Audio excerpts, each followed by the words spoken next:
بسم الله الحمد لله والصلاة والسلام على رسول الله صلى الله عليه وعلى آله ومن اهتدى بهداه. أما بعد، معشر الصالحين، يقول الله عز وجل في محكم التنزيل: وإذ تأذن ربكم لئن شكرتم لأزيدنكم ولئن كفرتم إن عذابي لشديد. حديثي إليكم هذه الليلة وحديث الشكر. الشكر أيها الإخوة والأخوات، قال فيه النبي صلى الله عليه وسلم في الحديث القدسي، قال: الإيمان نصف صبر ونصف شكر، فهو نصف الإيمان. الإيمان نصف صبر ونصف شكر، وهو رأس الحكمة وبداية الحكمة، لقول الله عز وجل على الرجل الصالح: ولقد آتينا لقمان الحكمة أن اشكر لله. وكذلك قابل الله عز وجل في القرآن الشكر بالكفر، قال: واشكروا لي ولا تكفرون إنا هديناه السبيل إما شاكرا وإما كفورا. وإذ تأذن ربكم لئن شكرتم لأزيدنكم، لم يقل ولئن لم تشكروا، قال: ولئن كفرتم إن عذابي لشديد. لا شك وباتفاق العلماء أن الكفر هنا ليس كفر بالله، ولكن هو جحود وعكس الشكر. الشكر أيها الإخوة هو يبارك في النعم اللي أعطاهنا الله عز وجل. إذا شكرنا كتزداد وتنمو، وإذا الإنسان لم يشكر يعرضها للحرمان. بل تقدر تقول بأن مقصد خلق الإنسان في هذه الأرض هو باش يشكر الله عز وجل. يقول في آية: وما خلقت الجن والإنس إلا ليعبدون. وفي أخرى يقول: والله أخرجكم من بطون أمهاتكم لا تعلمون شيئا وجعل لكم السمع والأبصار والأفئدة لعلكم تشكرون. أخرجكم من بطون أمهاتكم وأعطاكم هذا الوسائل حتى تشكروا. وجعل أن الشكر أيها الإخوة، شكر الله أمان حتى من عذاب الله. يقول الله عز وجل: ما يفعل الله بعذابكم إن شكرتم وآمنتم. إذن شيء عظيم جدا لابد أن ننتبه له، لابد أن نتربى ونربي الأجيال عليه ونفهمه. Donc la conférence elle est autour de la gratitude, la reconnaissance envers Allah Azza wa Jalla, le remerciement. Le prophète sallallahu alayhi wa sallam nous dit que la foi est de deux parties. Une partie, c'est as-sabr, et exprès je ne vais pas le traduire, parce que le traduire par la patience c'est faux, le traduire par l'endurance c'est faux, le traduire par la résistance c'est faux, et le mot de sabr englobe tout ça, et plus. Et l'autre moitié c'est shukr. Donc shukr, cette gratitude, ce remerciement. Le sujet de notre conférence, c'est la moitié de la foi. Et c'est le summum, et c'est la condition pour acquérir même al-hikmah, la sagesse. وَمَنْ يُؤْتَ الْحِكْمَةَ فَقَدْ أُوتِيَ خَيْرًا كَثِيرًا. Allah Azza wa Jalla, parlons de Luqman. Il dit: وَلَقَدْ آتَيْنَا لُقْمَانَ الْحِكْمَةَ. Nous avons donné à Luqman al-hikmah, أَنْ أُشْكُرْ لِلَّهِ, sois reconnaissant envers Allah.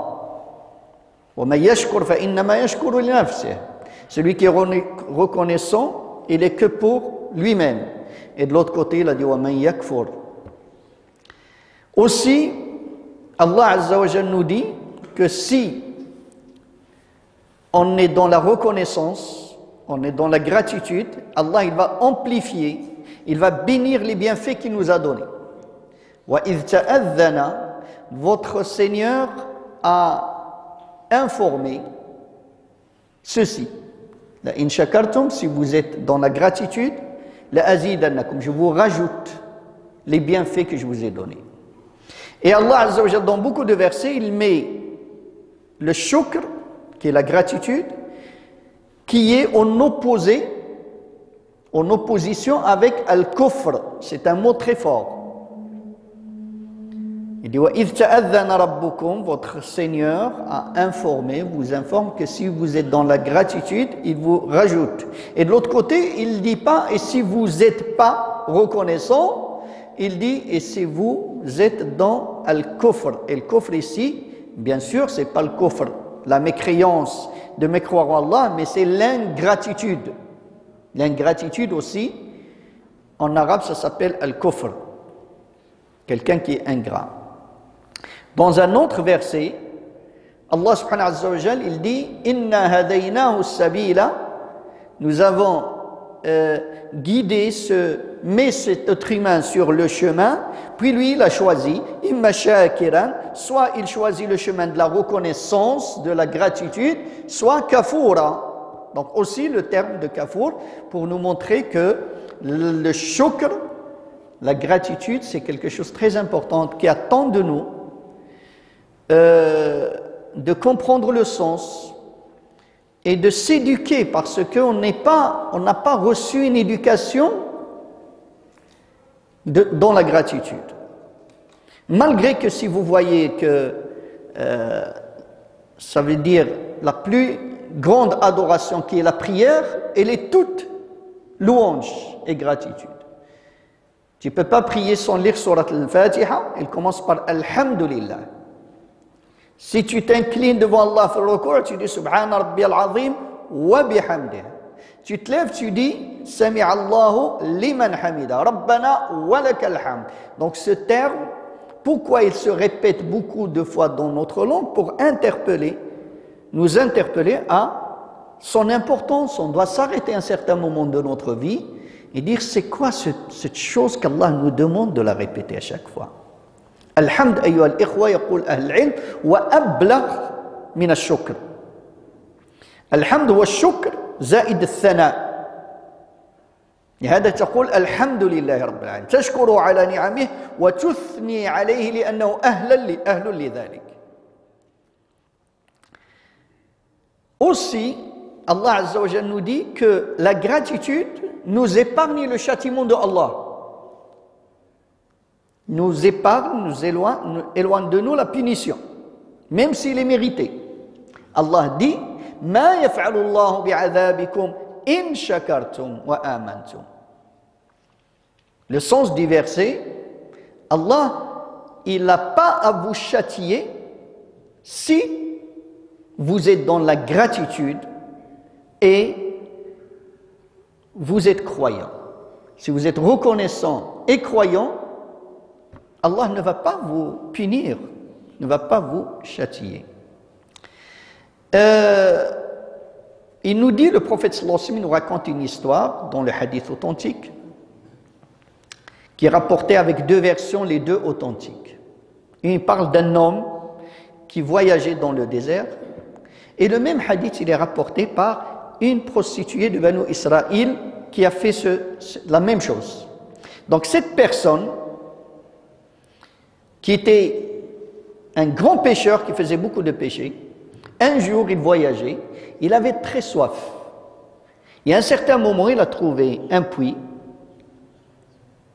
il est descendu dans ce puits, il a bu, et en sortant, il a vu un chien qui léchait la terre humide tellement qu'il avait soif. Il avait de la bonté, de la miséricorde envers ce chien. Et il a dit, il s'est dit dans sa tête, ce chien, il a soif exactement comme j'avais soif moi tout à l'heure. Il est redescendu dans le puits, il lui a porté de l'eau dans ses chaussures, il les a mis, il les a portés par ses dents, il a donné à boire à ce chien. Le prophète sallallahu alayhi wa sallam dit, Allah a été reconnaissant envers cette personne de ce qu'il a fait avec ce chien. Il lui a pardonné ses péchés. Allah est reconnaissant. La reconnaissance est une qualité divine. Bien sûr, on peut se poser la question, si ça envers un chien, qu'est-ce qu'Allah va te donner si tu as de la bonté et la miséricorde envers les êtres humains, envers les vulnérables, envers, si tu sors un peu de ton argent et tu donnes à ces gens, peut-être de ta famille, de ta propre famille, qui ne trouvent rien à manger, peut-être qu'ils n'ont pas accès à l'eau. C'est ça le sens du hadith. النبي صلى الله عليه وسلم يقول في هذا الحديث فشكر الله له سقى كلبا فشكر الله له. فهذه أيها الإخوة بعض الآيات والأحاديث الصحيحة الدالة على فضل الشكر. ويقولنا الله عز وجل بأن هذا الناس أهل الشكر هم قلال ماشي كثار. وعجيب كل الناس كتقول الحمد لله بلسانها، كلها تقول الحمد لله، المسلم والنصراني واليهودي والمؤمن وغير المؤمن كل بلغته.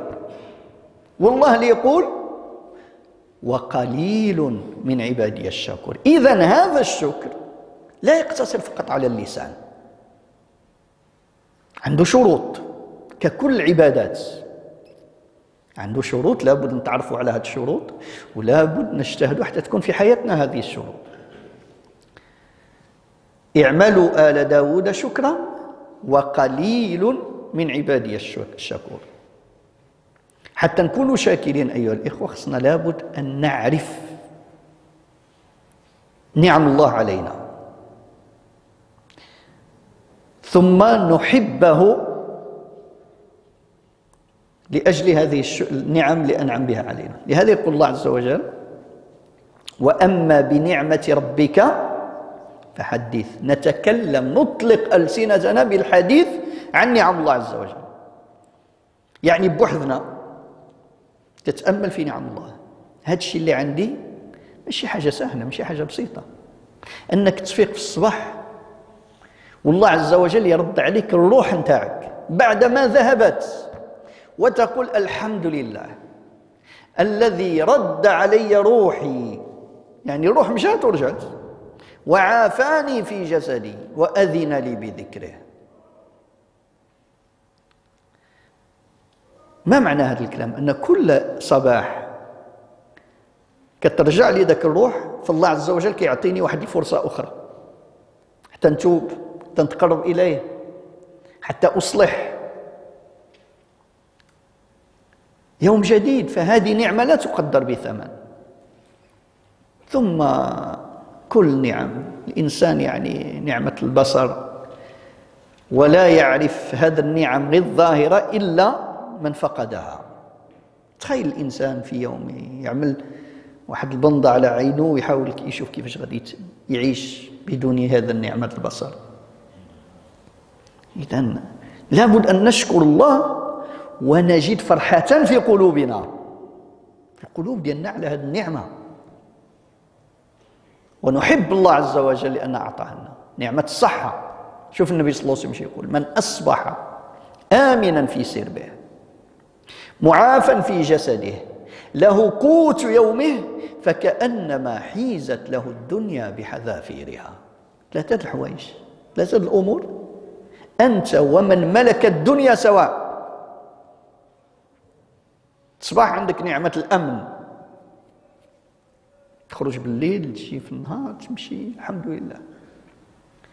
عندك العافية، ما كيحرقك لا راسك ما مقطع لك يد ولا رجل، وعندك باش تاكل لك النهار فكأنما حيزت لك، يعني الدنيا كلها بحذافيرها كأنها جات لعندك.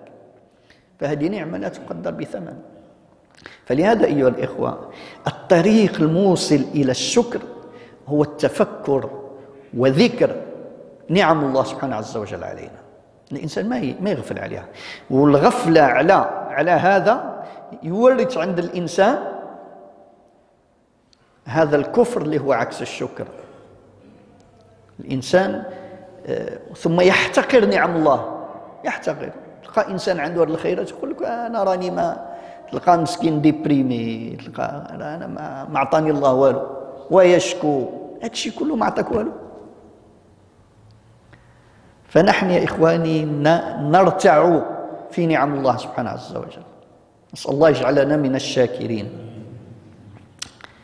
إذن شروط الشكر أيها الإخوة أن نعترف بنعم الله، أن نحب الله سبحانه عز وجل على هذه النعم، أن نتحدث بها ونثني على الله.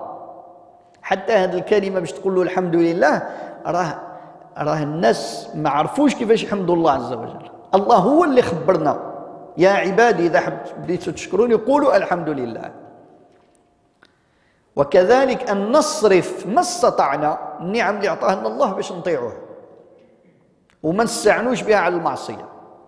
فإذا لعب علينا الشيطان نكونوا من الناس الذين يسرعون ويهرعون إلى التوبة. Donc autre chose, c'est que Allah Azza wa Jalla nous dit dans le Coran que la gratitude est une denrée rare. Et les gens qui ont de la gratitude, ils sont rares. Et ça nous interpelle pour nous dire qu'est-ce que cela veut dire la gratitude. Est-ce que uniquement de dire Alhamdulillah avec la bouche? On a exprimé, on a remercié Allah, tout le monde le dit. Le musulman, le chrétien, le juif, le bouddhiste, le croyant, l'athée, tout le monde il dit avec sa langue Alhamdulillah, merci Dieu. Même celui qui ne croit pas en Dieu, merci le ciel. Il remercie le ciel. Mais Allah il dit qu'ils sont peu. Donc, shukr, cette gratitude, ne s'arrête pas à cette expression de la langue. Comme toute adoration, elle a des conditions. Et on doit travailler pour acquérir ces conditions. Premièrement, c'est de connaître et reconnaître les bienfaits d'Allah Azza wa Jal sur nous.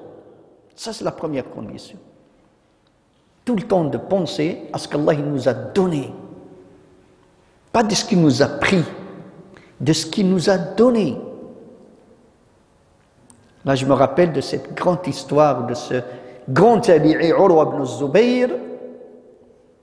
Urwa ibn Zubayr, c'est l'un des 7 fuqaha de Médine. Fuqaha al-Médine, ils sont de nombre de 7. L'un d'eux, c'est Urwa ibn Zubayr. Sa mère, c'est Asma bint Abi Bakr. Son père, c'est Zubayr ibn al-Awwam, Hawari Rasulullah sallallahu alayhi wa sallam. Cet homme, il était l'un des grands savants de Médine, mais il avait une reconnaissance envers Allah Azza wa Jal et un sabre extraordinaire. Un jour, en allant visiter le gouverneur à l'époque, c'était le Walid ibn Abd al-Malik, il a eu une maladie, ça veut dire dans son pied, donc ce qu'on appelle la gangrène. Quand il est arrivé, chez ce gouverneur, il pouvait déjà plus bouger, juste on l'a porté pour le ramener. Donc il a ramené son médecin, c'était un médecin chrétien. Il a vu, il a dit c'est urgent, il faut lui couper le pied. Sinon cette gangrène, il va partir dans tout le corps, il va mourir. Il ne peut pas, ça veut dire, vivre avec ça. Donc il lui a dit, fais ce que tu veux. Donc Sayyidina Urwa, il dit, faites ce que vous voulez. Imaginez, ce gouverneur Walid, il était en train de parler avec quelqu'un. Et le médecin de l'autre côté lui a coupé le pied. Vous savez comment l'opération chirurgicale de l'époque, c'est pas comme maintenant. C'est avec une scie. Quelqu'un qu'on lui coupe la chair, les nerfs, ça, l'os, c'est quelque chose d'affreux. Il n'a même pas crié une seule fois. L'autre à côté, il n'a même pas entendu. Jusqu'à ce qu'il a fini l'opération. Puis après, pour cicatriser, il utilisait de l'huile bouillon pour cicatriser Il a dit, cet homme, j'ai jamais, ce gouverneur, le Walid, il a dit, j'ai jamais vu une patience comme celle-là. Un sabre comme celui-là. Après, on lui ramène son pied coupé. Vous savez ce qu'il a dit? Il a dit, Ushhidullah, je prends Allah témoin, que tu n'es parti jamais un lieu de désobéissance d'Allah Azza wa Jal. Allah, il est témoin et moi, je suis témoin. Que tu n'es jamais parti dans ta vie pour désobéir à un endroit, pour désobéir à Allah Azza wa Jal. Le même jour, on lui annonce le décès de son fils. Petit, il était en train de jouer, il était piétiné par le cheval, il est mort. Donc imaginez les gens, ils viennent pour les condoléances, ils réfléchissent comment on va... C'est très dur, c'est une épreuve très très dure. Regardez la reconnaissance. Qu'est-ce qu'il était en train de dire? Il disait Allahumma lakal hamd. Ya Allah, à toi la gratitude, les louanges, les remerciements. Tu m'as donné 4 enfants, et dans une version, 6 enfants. Tu m'as pris un et tu m'as laissé 6. Tu m'as laissé 5. À toi les louanges pour ce que tu as pris et ce que tu m'as laissé. Tu m'as donné 4 membres. Tu m'as laissé 3 et tu en as pris un. Ça, c'est la reconnaissance. Ça, c'est le secret. C'est de se focaliser sur ce qu'on a, pas de ce qu'on a perdu. Avant de voir ce qu'il a perdu, il pense de ce qu'il a. Quelqu'un qui a de la reconnaissance, et c'est pour cela la reconnaissance, il vient après une station qui s'appelle, spirituelle, qui s'appelle Al-Rida, la satisfaction. Être satisfait de ce qu'Allah il fait de toi. Quelqu'un qui a, bon, on va dire par exemple, blessé dans sa main, son doigt comme moi. La stratégie de Shaitan, c'est d'amplifier ça. Ouais, j'ai mal, etc. Il a mal à la tête, une migraine. Tu rends la vie de toute la maison en enfer. Tu veux que tout le monde soit à ton service. Tu ne travailles pas, allongez, ramenez-moi, ne parlez pas avec moi. Parce qu'il n'y a pas assez de reconnaissance. Quand il y a de la reconnaissance, tu dis à cette personne, comment tu vas? Alhamdulillah. J'ai une langue qui parle, j'ai des yeux qui voient, j'ai des membres sains et saufs. Sauf j'ai de la migraine. C'est ce discours, tu fais quoi? Ton mal, tu le redimensionnes, tu le mets à sa place. Sinon, Shaitan, qu'est-ce qu'il fait? Ce truc, il va te faire oublier tous les bienfaits d'Allah qu'il te l'a donné. Et ça va t'aider à te rétablir. Et cette personne, il va être guéri beaucoup plus vite que quelqu'un d'autre. Ça ne va pas t'empêcher d'aller travailler, de bouger, etc. Donc, connaître et reconnaître les bienfaits d'Allah Azza wa Jalla. Le plus grand bienfait, déjà, c'est que tu es musulman. Qu'il est musulman. C'est le plus grand bienfait. C'est pour cela que le professeur nous a appris de dire Alhamdulillah ala ni'matil islam wa kafa biha ni'ma. Alhamdulillah sur le bienfait de l'islam, et ça suffit comme bienfait. C'est le summum des bienfaits, l'islam. Autre chose, donc, on peut parler beaucoup de ça, mais il faut qu'on passe à d'autres sujets. Mais ce qui est très important, de faire cet exercice, de penser, de méditer aux bienfaits d'Allah sur nous, et de les mettre en valeur, de ne pas laisser Shaitan nous faire sous-estimer ce qu'on a de précieux, de ce qu'Allah Azza wa Jalla. Si on veut voir sa valeur, on pense aux gens qui n'ont pas. C'est pour cela qu'ils disent que la santé est une couronne sur la tête des gens qui sont sains et saufs. Mais cette couronne, c'est les malades qui les voient. C'est les gens infirmes qui voient cette couronne. Quelqu'un qui a des milliards et des milliards, et le lendemain, il est paralysé. Il est paralysé. Il n'y a rien qui bouge dans son corps. Combien il est prêt à donner pour récupérer sa santé? J'ai un ami que j'aime beaucoup. Il s'appelle Salah. Salah, c'est un nouveau musulman. Ben, c'est pas un nouveau musulman, c'est un converti depuis quelques années. C'est un tétraplégique. Tout le temps, il est à la mosquée, mashallah. Et ce qui est bizarre, il me dit, viens, on va visiter quelqu'un. Et lui, il va visiter les malades.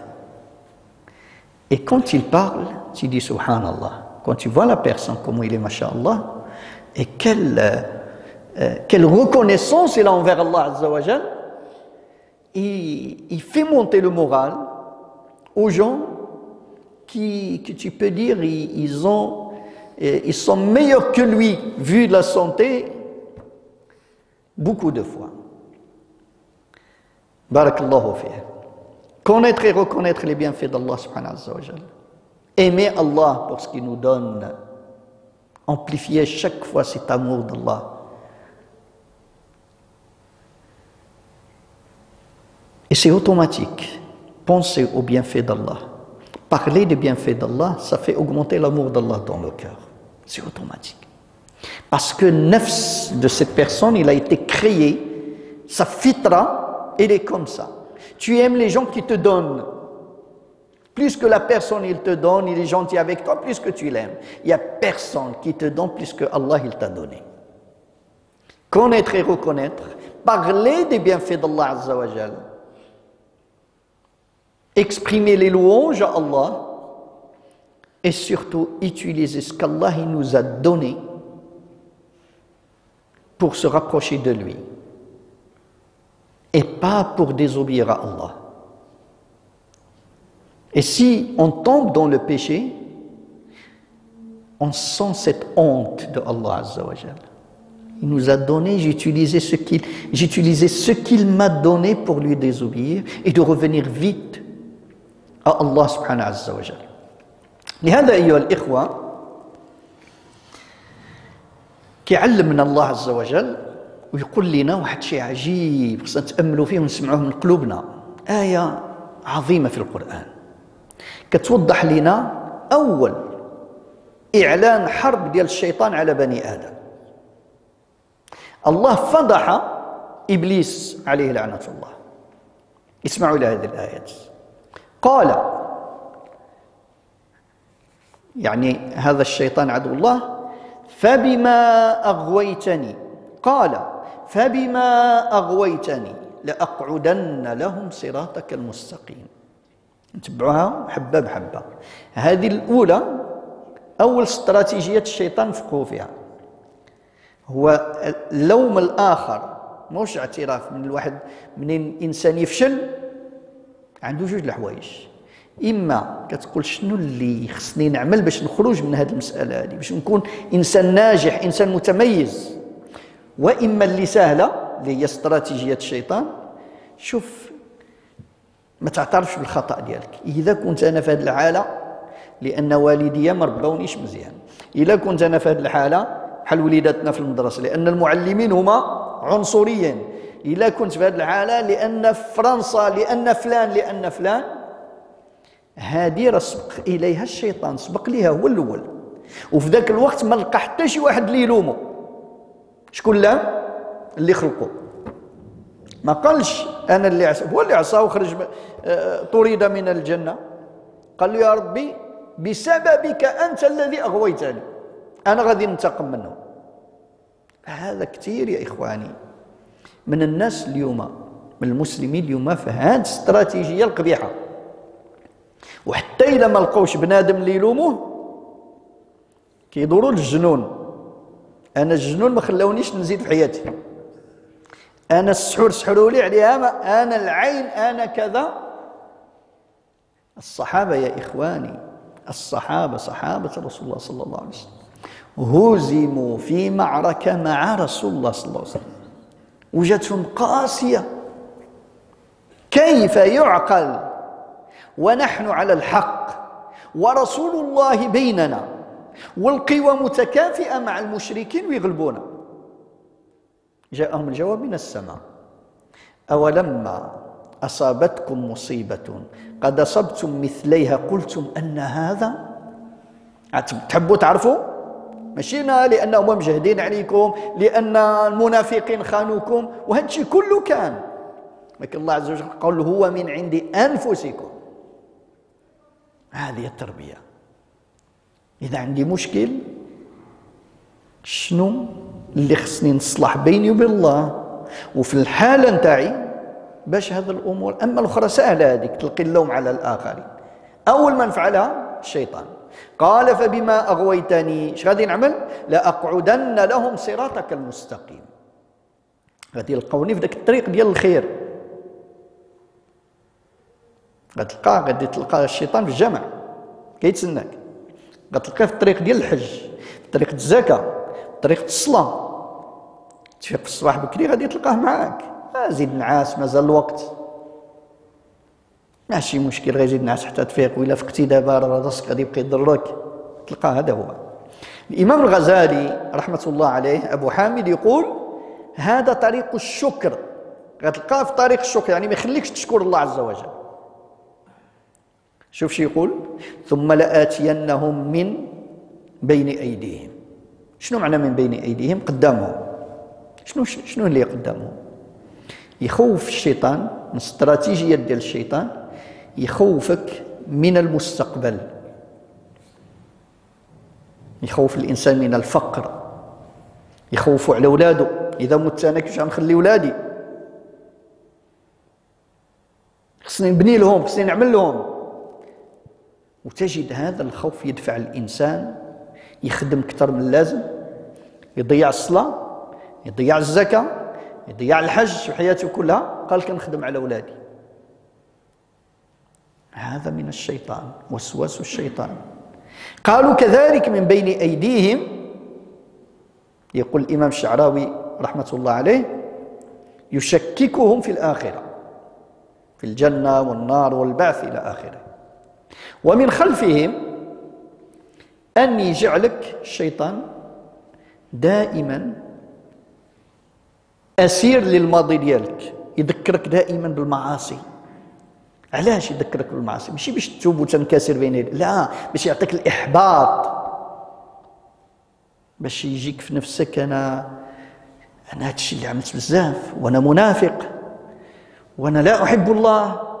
وكاين بعض الناس ماشي غير وسواس يقولوها، كيقولوا أنا محاش واش الله يغفر لي هذا الشيء اللي عملت، هذا الشيء اللي عملت بزاف.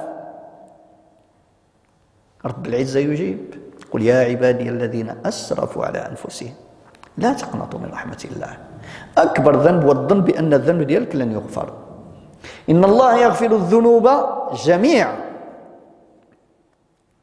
تعرفون قصة الرجل اللي قتل 99 نفس وغفره الله عز وجل وأدخله الجنة؟ اللي ما يعرفهاش ماشي وقت حتى نحكيوها، ليس الوقت. وعن أيمانهم شنو كينعلمن؟ الأعمال الصالحة تكتب. هنا مدخل الشيطان في نقطتين: يخليك تعمل، ولكن إذا ما كانتش التربية غادي يكون الرياء وتكون السمعة وتعمل للناس وتعمل إلى آخره، فنحالك خلاك تعمل، ولكن ما دام تعمل لغير الله فذاك العمل هباء منثورا. في جهة أخرى أنت تعمل الخير وأنت ناس ديال الخير، ولكن يجي باش يثبطك على ذاك الخير، يقول لك لا ما تعملوش، لأن إلا عملتي هذا الشيء غيجيب لك الغرور ويجيب لك كذا ويجيب لك كذا. فهذا وسواس الشيطان. قل أعوذ بالله من الشيطان الرجيم وامضي إلى عملك. والثاني يخليك تعمل أعمال على غير هدي النبي صلى الله عليه وسلم، على غير هدي النبي صلى الله عليه وسلم. يعني هذان شرطان لصحة العمل: الإخلاص ومتابعة النبي صلى الله عليه وسلم. وعن شمائلهم كيغرق أصحاب المعاصي في المعاصي والعياذ بالله. ولا تجد أكثرهم، هنا بيت القصيد، لا تجد أكثرهم، لم يقل لا مصلين، كثرة المصلين والجوامع موجودين، ولا حجاج، كثروا الحجاج، ولا مزكين، ولكن قال شاكرين. هنا اللي خصنا نردوا البال أيها الإخوة، نحرص. فالشكر هو تربية، هو مجاهدة وتضرع إلى الله عز وجل بالدعاء، ماشي شي حاجة سهلة غير تنعس وتفيق ويجيك، لا خصو تعب حتى يأتي.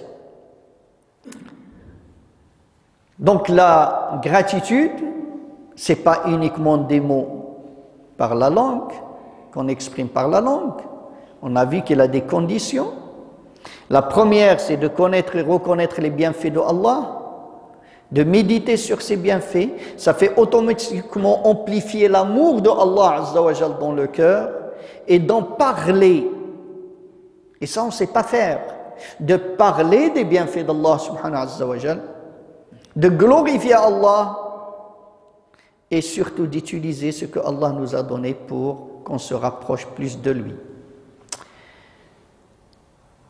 Allah azza wa jal nous dit que cette reconnaissance est une denrée rare. Il nous dit que c'était la première guerre que Shaitan il a déclarée sur les humains. Maintenant, on va voir ce verset qui parle de ces stratégies de Shaitan. Et alhamdulillah qu'Allah l'a dévoilé. Quand ton ennemi, même s'il est fort, mais tu connais ses tactiques, il devient faible devant toi. Qala fabima aghwaytani. Shaitan dit, Ya Allah, à cause que tu m'as égaré. Et là, c'est la première stratégie, à ne pas tomber dans ce panneau. Et malheureusement, beaucoup de musulmans, ils sont aujourd'hui. C'est de ne pas être sérieux, de ne pas prendre les responsabilités de son échec, de chercher sur qui les jeter, les boucs émissaires. Le Coran nous apprend, le prophète sallallahu alayhi wa sallam a éduqué les compagnons, quand il y a un échec, une erreur, de dire qu'est-ce qui se passe, comment je fais pour que les choses changent. Stratégie de Shaitan, non. Si je suis comme ça, c'est à cause des autres, pas moi. C'est à cause de mes parents, c'est à cause des enseignants, c'est à cause des racistes, c'est à cause de ces gens qui complotent derrière. Ça ne veut pas dire que ça n'existe pas. Ça peut exister, mais ce discours, il n'est pas sérieux. Ce n'est pas une éducation coranique. Le Coran nous dit quand les compagnons ils ont subi une défaite, c'était vraiment quelque chose de très dur pour eux, parce que le prophète est avec eux. Ils se sont dit, comment on a subi cette défaite alors que le prophète d'Allah est avec nous, nous les croyants, ils sont des mécréants. La réponse elle est vite venue du ciel. Il n'aura pas dit non parce qu'il y avait des hypocrites. Il y avait des hypocrites qui ont comploté. Non, non, non.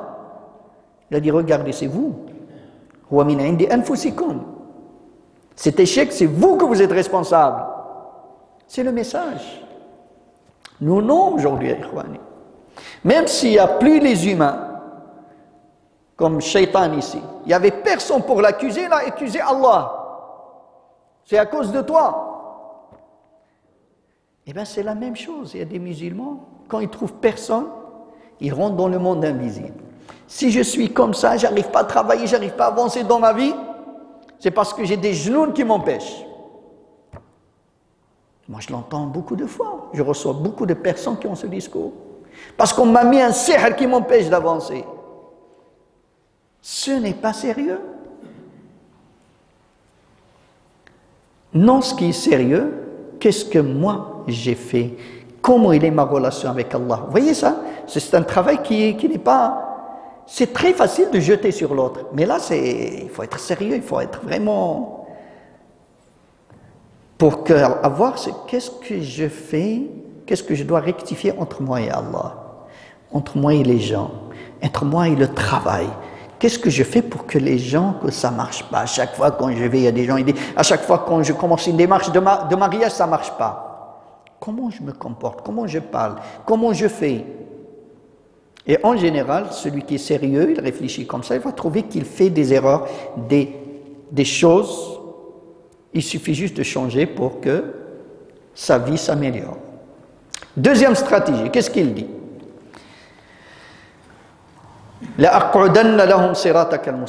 Ils vont me trouver toujours dans le chemin droit. Shaitan, il n'est pas dans les bars. Il t'attend à la mosquée. Il t'attend dans le chemin de la prière. Quand tu fais la prière, il te donne 1000 raisons pour ne pas la faire. Shaitan, tu vas le trouver dans le chemin de zakat. Il va te faire peur de la pauvreté, de l'hajj. Qu'est-ce que tu as? Ça fait, tu as des, masha'Allah, des maisons oublades, tu as de l'argent. Non, je travaille pour mes enfants. Qu'est-ce que tu attends pour aller faire le Hajj? Donc ça, c'est le... Imam Abu Hamid al-Ghazali, il dit, ce chemin, c'est le chemin de la gratitude. Parce qu'Allah, il dit après, peu qui seront reconnaissants. Il dit, ils vont me trouver devant, derrière, à leur droite, à leur gauche. Et tu trouves peu parmi eux qui sont reconnaissants. C'est quoi devant? Imam Sha'rawi, il dit devant, il va les faire douter de la résurrection, du paradis, de l'enfer, voire de Allah. Mais aussi, le devant toi, c'est ton avenir. L'une des stratégies de Shaitan, te faire peur de l'avenir. Comment tu vas être d'ici 10 ans, d'ici 20 ans? Il faut que je travaille, il faut que j'assure pour mes enfants, il faut que ci, il faut que ça. Ça ne veut pas dire que tu ne dois pas être ambitieux. Non, travaille. Mais avec un rida, une satisfaction, une quiétude. Mais quand cette stratégie que la personne, il travaille, il ne fait pas ses prières, il ne donne pas sa zakat, il vit stressé, perturbé dans cette vie, pour laisser mes enfants, tes enfants, c'est Allah, leur Dieu, c'est pas toi. C'est pas toi. Allah dit, wa fis samaa'i rizqukum wa ma tu'adun. Un Arabi, un Bédouin, quand il a entendu ça, il a crié, il a dit, c'est qui ce malheureux qui a poussé Allah à jurer? Parce qu'Allah, il jure après, il dit, fa wa rabbis samaa'i wal ard, innahu la haqq, mithla ma annakum tantiqun. Votre subsistance, elle est dans le ciel. Allah dit, il jure par lui-même, Dieu de ciel et de la terre, que cette chose, elle est véridique comme vous êtes en train de parler. Votre subsistance, elle est dans le ciel et vos promesses, ils sont dans le ciel. Juste adore Allah avec ton travail. Derrière, c'est qu'il te laisse prisonnier de ton passé, de tes péchés, pour te donner cette dépression. Toujours, il te fait dire que tu es un hypocrite, que tu es un bon à rien, que tu n'aimes pas Allah, parce que tu as fait ça, parce que tu as fait ça. Et Allah, il te dit dans le Coran, « Qul ya ibadi alladhina asrafu » ô mes serviteurs qui ont exagéré dans les péchés, surtout ne vous désespérez jamais de la miséricorde d'Allah, parce qu'Allah, il pardonne tous les péchés. Le passé, on le regarde comme on regarde dans un rétroviseur. Quand tu conduis, c'est important de regarder le rétroviseur. Mais si tu conduis, tu regardes tout le temps le rétroviseur, tu vas faire un accident. Les dépressions, ce qu'ils appellent les burn-out, c'est le nouvelle maladie du travail. Tout ça, c'est parce que les gens, ils regardent beaucoup le rétroviseur. Tu regardes pour implorer le pardon de Allah, pour rectifier, pour avancer. Shaitan, non, il ne veut pas de toi ça. Il veut que tu restes prisonnier de ce passé. À leur droite, c'est les bonnes actions. Donc, Shaitan, sa stratégie dans les bonnes actions, il est deux. Soit, il va te laisser faire des choses, mais il va jouer sur ta sincérité, tu ne vas pas les faire pour Allah Azza wa Jal. Tu les fais pour chercher de la gloire, pour chercher de l'éloge des gens, etc. Soit tu les fais loin de ce qu'on t'a demandé, loin de la sunna du prophète sallallahu alayhi wa sallam. Et là, c'est pour cela on dit que des fois le sommeil du savant est meilleur que l'adoration de l'ignorant. Parce que le savant, quand il dort, toi quand tu dors, tu peux gagner des hasanats. Mais adorer Allah sans savoir, Shaitan, il se régale de ça. Et à leur gauche, c'est de les enfoncer dans les péchés.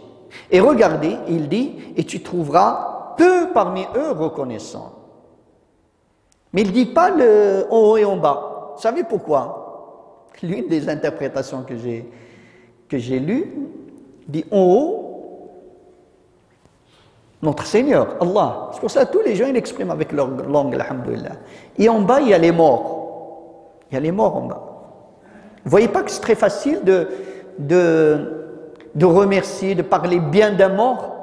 Tu trouves ton frère, il était avec toi à la mosquée, toujours tu le critiques, toujours tu as des problèmes avec lui. Et une fois qu'il est mort, mashallah, Mskin, il était quelqu'un de bien, mashallah. Il avait envie, il avait besoin que tu lui dises ces mots quand il était vivant. Pas maintenant. Mais Shaitan, il t'a empêché de lui dire quand il était vivant. Il est mort, dis ce que tu veux maintenant. Dis qu'il était, mashallah, cette personne. إذن هذا أيها الإخوة، هذه الآية تفضح الشيطان عدو الله فلننتبه إليها. الآن كاين شيء آخر، هذا شكر الله عز وجل. النبي صلى الله عليه وسلم لا يربط ما بين شكر الناس وشكر الله، لأن هذا الشكر هو تربية. من لا يشكر الناس لا يشكر الله. اللي ما كيشكرش الناس، اللي ما عندهمش هذه الصفة ديال الشكر ديال الناس، هذا أبدا بعيد باش يكون هذا الإنسان يقدر يشكر الله سبحانه عز وجل. إذن هذا الشكر يا إخواني هو أمر خصنا ناخذوه بجدية، خصنا نفكروا فيه، نجاهدوا نفوسنا باش نحصلوا عليه وندعيو الله عز وجل. لهذا النبي صلى الله عليه وسلم في الحديث الصحيح اللي يرويه سيدنا أبو داود ويروي كذلك الإمام البخاري في الأدب المفرد بإسناد صحيح، يقول سيدنا معاذ: أخذ رسول الله صلى الله عليه وسلم بيدي وقال: يا معاذ والله إني لأحبك، والله إني لأحبك، أوصيك يا معاذ لا تدع دبر كل صلاة أن تقول اللهم أعني على ذكرك وشكرك وحسن عبادتك. مش سهل تكون دائما ذاكر لله. ممكن تكون دائما تقول سبحان الله والحمد لله وقلبك غافل، أما تكون دائما ذاكر لله، أن تكون عندك هذا الإحساس بأن الله يراني، أن الملائكة تسجل أعمالي، وبأن سأقف بين يدي الله، فمن يعمل مثقال ذرة خيرا يره ومن يعمل مثقال. هذا الإحساس هو أن تكون ذاكرا لله. فهذا يطلب منا دائما جهاد ودعاء. اللهم أعني على ذكرك، أعني على شكرك. مو سهل تكون شاكر لله وحسن عبادتك. ولكن شوفوا تربية النبي صلى الله عليه وسلم كيفاش قال لسيدنا معاذ: تخيلوا إنسان يده في يد رسول الله. الله أكبر. هذا يا إخواني هذا الشيء اللي مبغيناش نفهمه. هذا هو الطريق اللي علمنا النبي صلى الله عليه وسلم كيف ننصح الناس. شوفوا النصيحة فين جات. هنا كيجي واحد جاهل ما يعرف والو، كيرجع حياة والديه جحيم، الشيطان يوحي له أنه أحمد بن حنبل جديد بعث، وهذه بدعة وهذه كذا، والآخر شوف كيفاش كيصلي. يا ابني ديها في سوق راسك، اجلس تعلم على الأقل 10 سنين 15 سنة قبل ما تفكر تحل فمك. هذا هو الدين. أما إذا تعلمت، شوف النبي صلى الله عليه وسلم هو غادي يعطي نصيحة. تخيل إنسان سيد النبي صلى الله عليه وسلم يشد له في يده. عرفتوا شنو يد النبي صلى الله عليه وسلم؟ كيقول سيدنا أنس: ما مسست ديباجا ولا حريرا ألين من كف رسول الله صلى الله عليه وسلم. واحد يشوف فيه النبي صلى الله عليه وسلم يقول: يا معاذ والله إني لا أحبك. رواية الإمام البخاري في الأدب المفرد يقول سيدنا معاذ: وأنا يا رسول الله والله إني لا أحبك. وبعد يقول له: أوصيك يا معاذ. شفت شنو معنى هذا الحديث؟ إذا ما كنتش تحب الناس، إذا ما كتبغيش الناس، خليهم ترونكيل، ما تقدرش تنصحهم. هذا الشيء اللي كيقول لك الحديث. لأن هذاك الإنسان اللي كتنصحو راه عنده واحد الإحساس، واش كتقولها له تهكما، كتقولها له استعلاء، ولا حب له الخير. إذا كنت كيعرفك ومطمئن بأنك تحبه وتحب له الخير يقبل منك النصيحة. ومع ذلك النبي صلى الله عليه وسلم قالها له فم: والله إني لا أحبك. عاد قال له: أوصيك يا معاذ. إذن قضية الشكر يا إخواني هي قضية عظيمة جدا، ماشي سهلة. نحن ما تربينا في صغورنا بكل صراحة على الشكر، فهذا خصنا نقطعوا مع هذه العادات اللي دازت. ونعرفوا بأن مسألة فيها مجاهدة، فيها تضرع، فيها دعاء. كل مرة بعد الصلاة تفهم الكلام اللي تقول حين تدعي الله عز وجل اللهم أعني على ذكرك وشكرك وحسن عبادتك. Donc le prophète sallallahu alayhi wa sallam nous dit il ne peut pas être reconnaissant envers Allah celui qui ne l'est pas envers les gens. Donc on a deux choses. Celui qui est ingrat, qui n'est pas reconnaissant envers ses parents, et n'est pas reconnaissant envers ses enfants, et n'est pas reconnaissant envers ses frères dans la mosquée, dans son travail, à ses voisins, celui-là, il est loin de comprendre c'est quoi la gratitude ou d'être reconnaissant envers Allah, dit le prophète sallallahu alayhi wa sallam dans le hadith authentique. Donc, cette gratitude, ce n'est pas uniquement des paroles. On a vu c'est des conditions, mais aussi c'est une éducation qu'on ne l'a pas eue. Donc on doit reconnaître qu'on est loin de la gratitude, ni envers Allah, ni envers les gens. Et on doit s'éduquer et éduquer nos enfants sur cette gratitude. Le prophète sallallahu alayhi wa sallam raconte dans le hadith authentique de Sayyidina Mu'adh, un jour le prophète sallallahu alayhi wa sallam m'a pris par la main et il m'a dit: ô Mu'adh, je jure par Allah que je t'aime, je jure par Allah que je t'aime. Après, il lui a dit: écoute ce conseil à Mu'adh, ne laisse jamais après une prière de dire Ya Allah, aide-moi pour être constamment dans ton rappel, de me souvenir tout le temps de toi. Aide-moi d'être tout le temps dans la gratitude et de t'adorer de la meilleure des façons. Ça veut dire ces trois choses, ce n'est pas quelque chose de facile. Il demande une éducation et aussi des efforts et du dua. Aide-moi pour être constamment dans le dhikr. Et là, j'ouvre une parenthèse, c'est quoi ça? C'est un conseil que Muhammad sallallahu alayhi wa sallam, il a donné à Sayyidina Mu'adh. Malheureusement, il y a beaucoup de gens qui sont loin de la sunna du prophète sallallahu alayhi wa sallam. Ils rentrent, parce qu'ils pensent, Shaitan lui fait montrer qu'il a sunna, qu'il fait sunna, chez eux à la maison, ils rendent la vie enfer chez lui. Il voit son père qui fait le bid'a, sa mère qui fait shirk, son grand-père qui fait ça, à la mosquée aussi, parce que Shaitan, il le gonfle, il lui montre qu'il est devenu presque un envoyé. Eh bien non, c'est pas comme ça. Dans l'islam, c'est pas comme ça.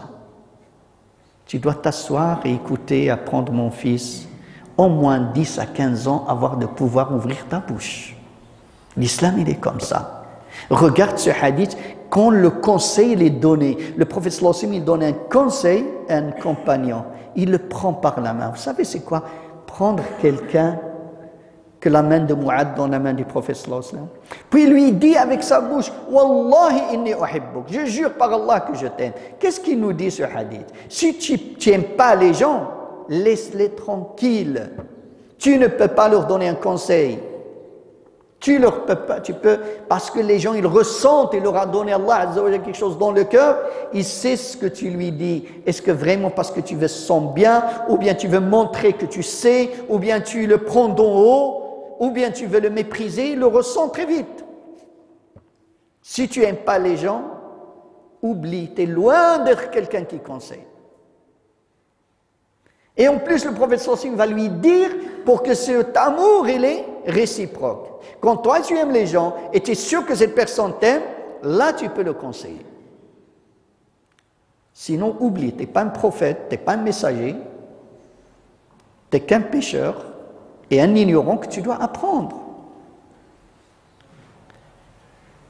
A'inni ala shukrik, donc c'est quelque chose de... Toujours on doit demander à Allah Azza wa Jalla. La personne qui mérite plus la gratitude et la reconnaissance parmi les humains, Allah nous dit c'est tes parents. Allah dit Anushkur li wa li walidayk. Azim. Allah يعني جمع شكر الوالدين مع شكره لأن الناس اللي يستحقوا أكثر الشكر بعد الله هم الوالدين. وأعظم الناس هي الأم. لهذا فصل في حالة الأم، قال حملته أمه وهنا، قال أن اشكر لي ولوالديك، الباك والموك، ويكرد البال الأم أكثر. حملته أمه وهنا على وهن وفصاله في عامين أن اشكر لي ولوالديك إلي المصير. اشكر لي ولوالديك إلي المصير. هذه خصها تربية. اللي مثل فينا كبير ومازال عنده أمه مثلا في حية، خصها الله فيها، خصها ديك الأم ديالك لو كانت تقدر تقول لك داك الشيء اللي في القلب ديالها وفكرها، ولكن ما كتقدرش تقولوا لك، غتقول لك يا ولدي انا ما محتاجش غير فلوسك، انا محتاجك تكون قدامي، محتاج اللمسه نتاعك، محتاج انك تقول لي بفمك بلي راك كتبغيني، محتاج باللي تقول لي بفمك يا امي شكرا لك. هذا هو الشكر باللسان على الاقل. شكرا لك يا امي الحبيبه، حملتني 9 أشهر في بطنك وتعبت عليا وربيتني. عرفتي شنو هي؟ قولوا الحمد لله حنا الرجال الذي عافانا من هذا الابتلاء ديال الحمل. راه هذه ما نقدرش ناخذها في يدي، هذه خفيفه، ولكن تقدر تخليها في يديك 24 ساعه بلا ما تمل. فكيف باللي اخذك في بطنه ليس 24 ساعه ولكن 9 أشهر؟ شيء آلام، وهنا على وهن، يقول الله عز وجل. وبعد من ازدياد الرضاع أو حين تمرض أنت كيفاش كتكون الحالة ديالها، هل يعقل أن الواحد يهز صوته على الأم ديالو؟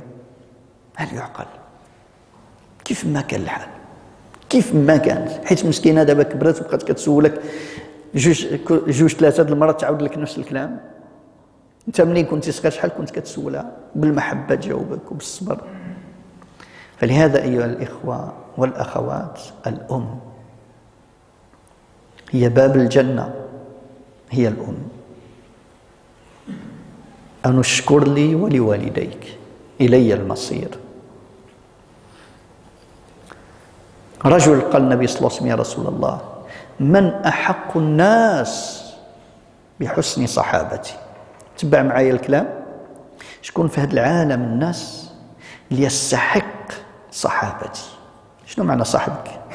الانسان اللي تطمئن ليه، اللي تحكي له الاسرار نتاعك، اللي تتسعد وتطمئن وانت معاه، ما تحسبش ساعات. عرفتوا شكون هذا الانسان؟ ماشي زيد ولا عمرو، قال له امك. طيب يا رسول الله، وفي الدرجة الثانية يعني لا بقى لي وقت لا بقى، قال له زيدوا لأمك، ثم ما أي، ثم أمك، ثم أي، ثم أبوك. أن اشكر لي ولوالديك. محتاجين يا إخواني أن نربي أبنائنا، ندي وليداتي معايا ونديهم من عند الأم، ويشوفوني أبنائي كنقبل لها راسها ونقبل لها رجلها، راه كما تدين تدان. راه الا يشوفك ولادك كتكلم بواحد النبره مع الام ديالك، راه تعيط تكلم لهم على برد والديك، غير كتخربق. اسمح لي، اذا يسمعوك انت تكلم بواحد الصوت مرتفع، راه هكذا يتعاملوا معك ولا اكثر. فلهذا لا اقبل راسها امامهم وهم يشوفوا، فهم اش غادي يعملوا؟ اوتوماتيكمون يعملوا بحالك. ونشكرها وأعظمها. وإذا كنت في البلاد ماشي المرأة ديالي القدام وأمي اللور، حشومة، عيب. المرأة والولاد اللور، الأم ديالي هي القدام. أن اشكر لي ولوالديك. Donc Allah, le prophète sallallahu alayhi wa sallam nous dit, il ne peut pas être reconnaissant envers Allah celui qui ne l'est pas envers les gens. Et Allah nous dit que la personne qui mérite le plus cette reconnaissance parmi les gens, cette gratitude, c'est les parents. Et surtout la mère puis le père. Regardez qu'est-ce qu'il dit. Anushkur li wali walidayk. Je me sa'al الصلاة 8 صف. Anushkur li walidayk. Sois reconnaissant envers moi et envers tes parents. Puis il commençait à détailler, Allah Azza wa Jal, te rappeler ce que la mère a enduré pour toi. Ça veut dire la mère, c'est avant le père. Il dit sa mère, il l'a portée dans son ventre. Fatigue après fatigue, souffrance avec souffrance. Et ça a duré 9 mois. Dites alhamdoulilah, nous les hommes, qu'on n'a pas connu cette épreuve de grossesse. Comme j'ai dit, moi je ne suis pas capable de prendre cet objet dans ma main pendant 9 heures, 9 heures. Je vais me lasser, je vais le jeter. Quoi dire de celui qui m'a porté dans son ventre, pas 9 heures, pas 9 semaines, mais 9 mois.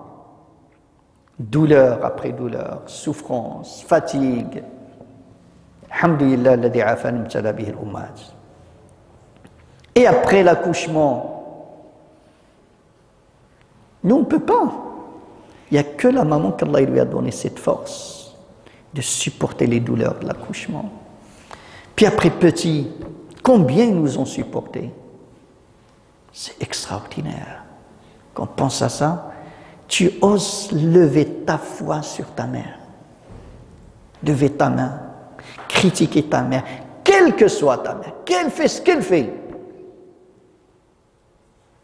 Il n'y a rien qui justifie. Mais vraiment rien. La mère, elle est sacrée. Et c'est ça l'éducation dans la gratitude, c'est quand je ramène mes enfants et devant ma mère, je l'embrasse dans la tête, j'embrasse ses pieds devant mes enfants, ils voient. Je leur donne, mais si mes enfants voient que moi, je lève ma voix sur ma mère, je lève ma main, après je leur dis que le paradis est sous les pieds de la maman, je serai un menteur. Ils n'écouteront rien de tout ça. Ils comprendront, mais s'ils voient que toi tu fais ça, ils vont faire aussi, ils vont embrasser la tête et les pieds de ta maman, et plus tard ils vont le faire à toi. C'est une éducation, la reconnaissance. Ta maman, s'il a envie, s'il peut te dire quelque chose, nos mamans, qu'il n'ose pas dire, nous dirons, mon fils, je n'ai pas besoin que de ton argent. J'ai besoin de tes câlins. J'ai besoin de ta présence.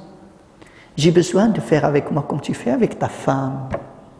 Quand tu prends ta chérie au restaurant, quand tu la fais sortir pour faire du ski, pour faire ça, il a besoin de ta mère que tu la prends toute seule pour l'honorer. Ils ne le disent pas parce qu'ils sont trop bonnes et trop gentils. Et après la mère, c'est le père. Ce père qui sort le matin et qui travaille pour que tu vis dignement. Vous savez que ça veut dire qu'il travaille et rencontre des gens bons comme des gens mauvais, des gens qui ont de la haine, qui ont de la jalousie, qui ont de la méchanceté. Il va supporter tout ça pour qu'il te ramène une subsistance halal. Donc il mérite cette reconnaissance. Et ça, ya ikhwani, ça continue envers nos épouses. Regardez ce qu'il dit le prophète sallallahu alayhi wa sallam. La yafruku mu'minun mu'mina. Jamais un musulman, un croyant, peut détester une croyante. Pourquoi? Parce que le croyant, il est reconnaissant. S'il voit quelque chose de mauvais, de négatif, qui lui déplaît, il verra d'autres choses qui vont lui plaire. Et faites attention. La stratégie de Shaitan, c'est quoi? D'amplifier ce qui ne va pas. Dès que tu vois quelque chose qui ne va pas, ça va. Tu oublies tout le bien de cette personne. Qui d'entre nous qui ramène ses enfants et qui part chez sa femme pour exprimer cette reconnaissance. Ma femme chérie, aujourd'hui tu fais rien. C'est nous qu'on va faire le ménage. C'est ta journée à toi, on te l'offre. Pour te remercier, pour te dire barakallahu fik. Notre maison, elle est propre. Nos enfants, ils sont bien habillés. Le manger, etc., etc. Je ne sais pas comment te remercier. Et de le dire authentiquement. Je ne sais pas comment serait ma vie sans toi. Comment il serait dur. Donc merci, si je le fais devant mes enfants, c'est ce que je lui apprends. Je lui Ça, c'est l'éducation à la reconnaissance, à la gratitude. Et cette femme aussi qui fait la même chose à ce mari qui sort le matin, qui va travailler toute la journée, qui rencontre les gens bons et mauvais, qui souffrent dans l'entreprise, qui souffrent avec des collègues qui sont jaloux, qui sont méchants, ils supportent tout ça pour ramener le halal. Merci papa, allez-y, dites ça à votre père. Exprimez, dites-le. Et tu peux aller très loin. Tu trouves aujourd'hui des gens qui critiquent les savants. Hier, il était loin de Dieu, dans les bars, et maintenant, il critique les grands savants. Pourquoi? Parce que ouais, il a fait ça, il a dit ça. C'est bon, il a dit ça, il a écrit 100 livres. Il a éduqué toute une génération parce qu'il a dit ça. Admettons, on va que tu es un savant comme lui, et c'est vrai ce que tu dis, que ça, il a fait, ça c'est énorme. Une erreur te fait oublier tout le bien qu'il a fait. C'est quoi ça? C'est la gratitude ou l'ingratitude? C'est l'ingratitude. Et c'est la même chose avec nos enfants, ya ikhwani. Un enfant, il fait beaucoup de choses qui est bien. Regardez, je vous donne un exemple. Tu me fais ça, pour c'est fini. Le waqt. Une minute. Je vous donne cet exemple. Les enfants, les petits. Tu trouves, il est à table.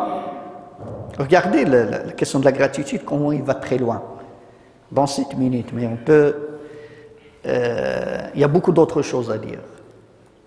Devant toi, ça fait 2 ans, 3 ans qu'il mange avec toi, il boit. Il suffit une fois, une seule fois, que sa main tremble et le verre tombe. Qu'est-ce qu'on va lui dire? T'es maladroit. Subhanallah, t'as oublié 1000 fois qu'il a réussi ce geste, une seule fois il est maladroit. C'est de l'ingratitude. Regardez les manifestations dans notre vie, comme elles sont énormes. Je finis par ce hadith, regardez l'éducation de Muhammad sallallahu alayhi wa sallam. Abu Bakr, un compagnon, qui rentre à la mosquée et qui trouve le prophète sallallahu alayhi wa sallam faire le cours.